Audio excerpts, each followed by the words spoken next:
Well, howdy from Plano, Texas. I'm Christian, and today we're going to show you how I season and smoke a brisket. So let's get started.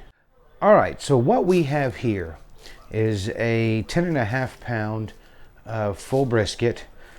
We have the flat and the point, and I pre-seasoned this early in the morning, and I've let it rest in the refrigerator all day to kind of get the rub into the meat a little bit more. The rub that I'm using, I found this really good. Found it at my local store. It's Sucklebusters is the brand, and it's 1836 beef rub. Now, typically I just do a salt and pepper Texas style brisket, but I wanted to have a little bit more flavor. I've used this a couple of times before, and it was absolutely amazing. So what we're going to do now is I'm actually going to unwrap this, and I'm going to season it. I'm going to coat it one more time, and then I'm going to go get the fire started and get that ready. Okay, so let's get started. Let's get this unwrapped.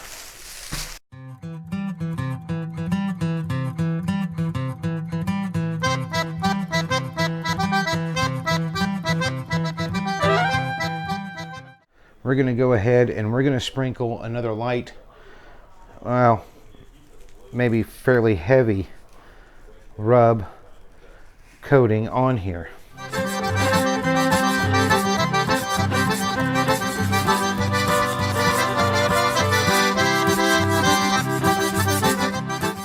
Now we're going to put this back in the fridge, let it rest, and we're going to go start the fire.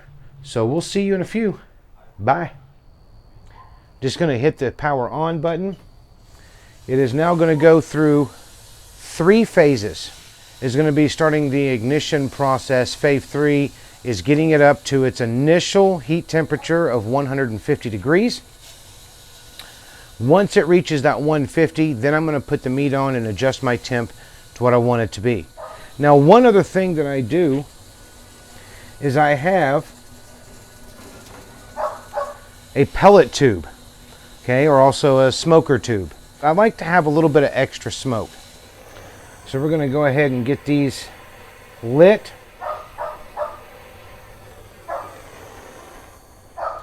We're going to let that burn for a minute.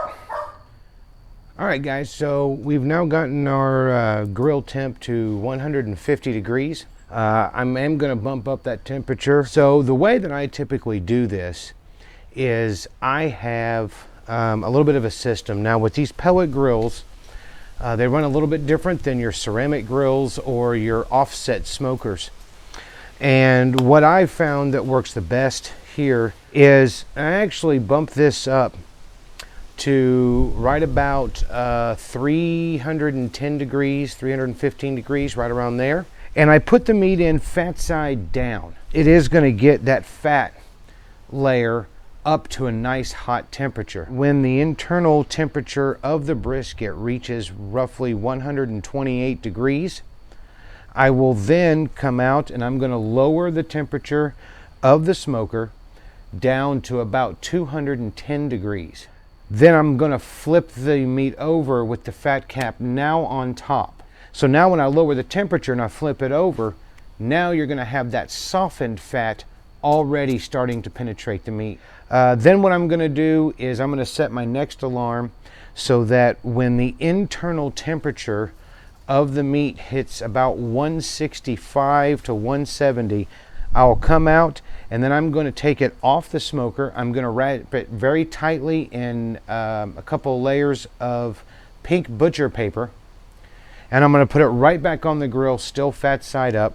And I'll set the internal temperature of the meat to alert me when it hits about 198. And then I'll pull it off, put it in the cooler for a minimum of an hour and a half. I usually do it, 2.5 to 3 hours. So let's put it on the smoker. All right. So we have a pretty decent smoke happening from here. I do have my 2 water pans. So what I'm going to do is I'm going to take this, like I said, fat side down. I'm going to put the fat side closer towards the heat, right? So we're going to take that, and now what we're going to do is we're going to take our meat probe right through the thicker part of the meat, and we're going to angle it just a little bit and get that in there all nice and tight. And right there, I think we're good. So I'm going to lower this, and we're off and running. As you can see, we've got some good smoke happening coming through here. Oh boy, that smells good. So, all right, we'll see y'all in a little bit.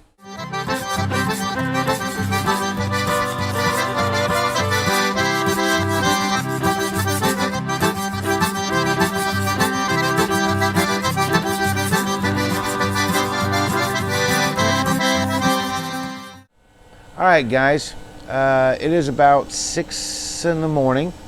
So we've had this on the smoker now for roughly 9 hours. The internal temperature of the meat has hit 170 degrees. So we're going to go ahead, take this off, and get it wrapped in the butcher paper and put it back on to finish out to about a 197, 198 internal temperature. That being said, let's grab this boy here and let's get it wrapped. Yeah, look at that. All right. So this right now is fat side up. So we're going to grab, I'm not really good at this yet.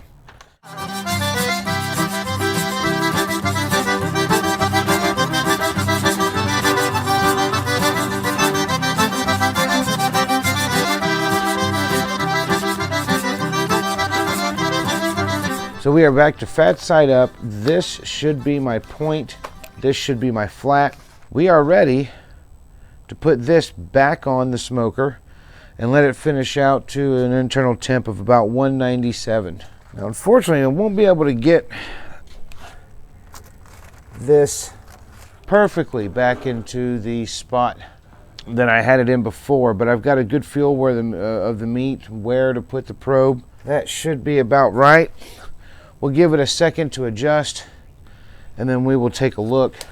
You can see my grill temp I have set at 210 degrees, and it tells me that the actual temp is 207.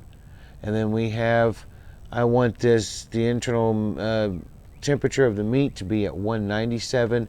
Currently it's at 174. I'm going to be pulling this at 197, just throwing it into a cooler with some towels. So we'll see you in a little bit. It is now roughly 2:30 in the afternoon the following day. The brisket has been resting for roughly 3 hours now. So here it is, still wrapped. I'm going to unwrap it and then put it here on my wood cutting board. Got decent bark on this. Now what you want is for this to be very pliable. Okay, almost gelatin-like. First thing I usually like to do is I like to take this corner here, and we're going to slice that off and do that as burnt ends. So just as you can see, and we're going to go ahead and slice that up into a couple of little burnt end pieces.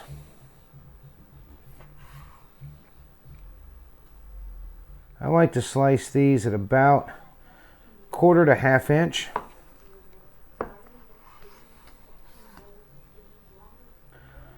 Now you can see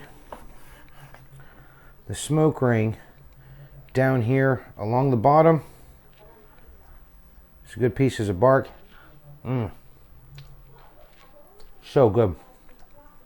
All right, let's continue on.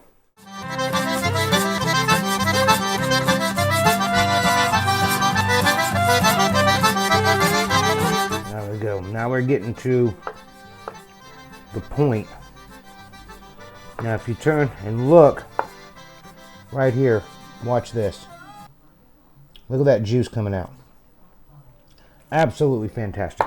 My favorite is the point. And if you just look, I mean, I'm barely touching that.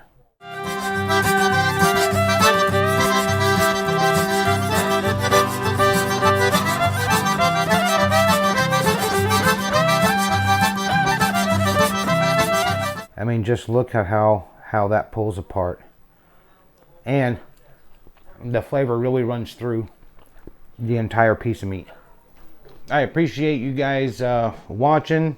Hopefully I offered a tip or trick that would help. And it's time to eat. We'll catch you next time.